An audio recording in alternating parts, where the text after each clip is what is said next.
Hello, good evening, students. How are you? I hope everyone is okay. So, is everyone in class? Class rep? Hey guys, you're so silent. Okay, I hope everyone is in class. So, today we are going to discuss sterilization. So, our topic of today is sterilization. And under sterilization, we're going to be having 3 objectives of the lesson. So objective number 1 will be define sterilization and disinfection. Objective number 2 is explain the different types of sterilization techniques. And objective number 3 is discuss the different sterility indicators. Now, before we start our lesson, I would like somebody to remind us what we learned in our previous lesson. Yes, Caleb, I can see your hand. Yes, so in our previous lesson we talked about the different measures, safety measures that are observed in a laboratory. We talked about the putting on of PPEs together with the safety measures, such as using the exit door only for exiting in terms of emergency. Yeah, so that's all from me. Yeah. Okay, very nice. Let us all appreciate Caleb. Very good. In our previous lesson, we talked about the different safety requirements in the laboratory. We talked about the PPEs, such as the laboratory coats, the gloves, closed shoes, and also avoid open shoes and the baggy clothes. So today, as I've told you, we're going to be discussing sterilization. Who can define for us the terms sterilization and disinfection?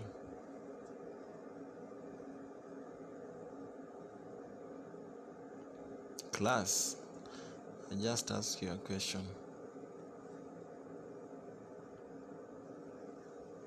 Deborah, can you try out? It's practically on the screen. Just read what you see. Okay, so sterilization is the process of eliminating or killing all forms of microbial life, including bacteria, viruses, fungi, and spores from an object or environment.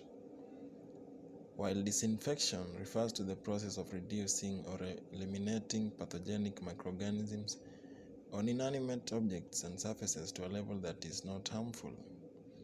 So the difference between sterilization and disinfection is that in sterilization you are eliminating everything, but in disinfection you are only partly eliminating the microbial mass. Let's move to objective number 2, whereby we are to discuss the different methods of sterilization. So under the methods, you have 2 categories, that is the physical methods and the chemical methods. In physical methods, we have heat sterilization, we have radiation sterilization, we have filtration, and we also have mechanical methods. So, in heat, we have 2 different types of heat. We have the moist heat and we have the dry heat. Moist heat, this one is used to kill all microorganisms, including spores. It is commonly used for surgical instruments, whereby steam under pressure, typically at 121 degrees Celsius for 15 to 20 minutes is used. While dry heat, it involves higher temperatures, 160 to 170 degrees Celsius for 2 to 3 hours without moisture, and it is suitable for materials that can withstand high temperatures. Under radiation sterilization, we use the UV rays. This one is known to destroy the cell membrane. We also have filtration, which involves passing liquids or gases through a filter with pores. small enough to remove microorganisms. It is used for sterilizing heat-sensitive liquids and air. Now let's move to chemical method sterilization. Anyone wants to try the examples of chemical methods? Now due to time, allow me to take you through very quickly. We have gaseous sterilants such as ethylene oxide. We also have hydrogen peroxide. These are gaseous sterilants, gaseous. Oh. We also have the liquid chemicals such as peracetic acid and glutaraldehyde. Under chemical sterilization, we also have formaldehyde. So all these are methods that are significant in sterilization. They are very important and they are very essential. Let's move to sterility indicators, which is our objective number 3. So question number 1 is, what is a sterility indicator? A sterility indicator is basically something that is used to check whether sterilization has been achieved. It is used to check whether all organisms have been eliminated from whatever we are sterilizing, just from our definition of sterilization, to eliminate everything. So a sterility indicator is what we are going to use to check for these levels. We have number 1, the autoclave tape. So this autoclave tape is usually a tape with the stripes.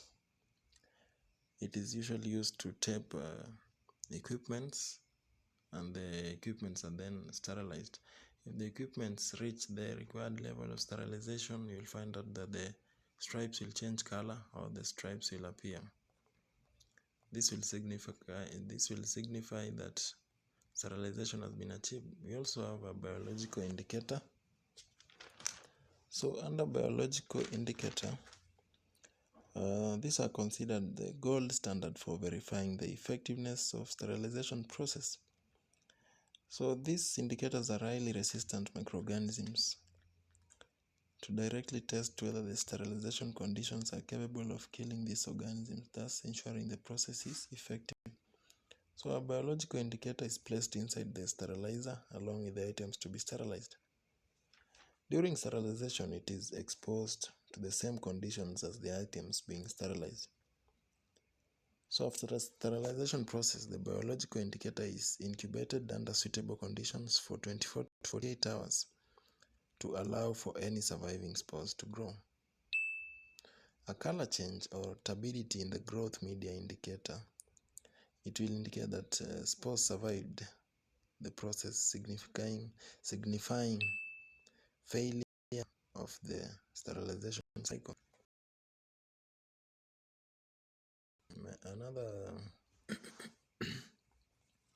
Another sterility indicator is the brownish tube indicator. So the brownish tube indicator is a chemical indicator used to monitor sterilization process. It is used in autoclaves to ensure sterilization is complete. So a brownish tube is a small glass tube with a chemical substance which usually changes color when exposed to specific sterilization condition. So the substance inside melts and undergoes a visible color change, indicating sterility parameters achieved. So a brownish tube is placed inside the autoclave with the items to be sterilized, and it is usually calibrated for 121 degrees Celsius for 15 minutes. Now that will be all for today, and here is an assignment. Under the physical methods of sterilization, we have the filtration method. I want you to go and look at the filtration method, find out everything about it, discuss the types of filters and filtration, and put it down in written form. You can print it out. I'll collect it on our next lesson. That will be all for today.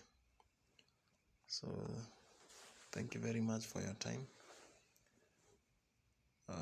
Next time, for those who came in late, try to keep time. Have a good day.